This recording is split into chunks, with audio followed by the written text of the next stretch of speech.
All right, so for their second method where they're going to colorize something, it's basically like they're showing you can take something black and white and make it green and white instead. So over in Photoshop, we get there the same way we did before, where we like make a new adjustment layer and pick hue saturation. And where's my properties? I clicked the wrong button.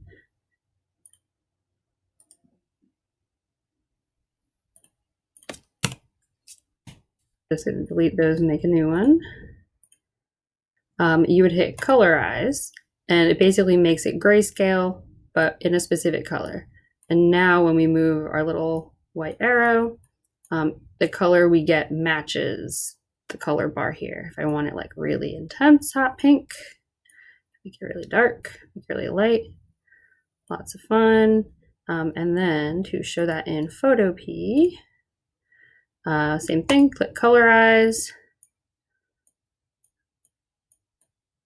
It's a little trickier because they don't have a visible color bar, but I'm confident that you can figure that out.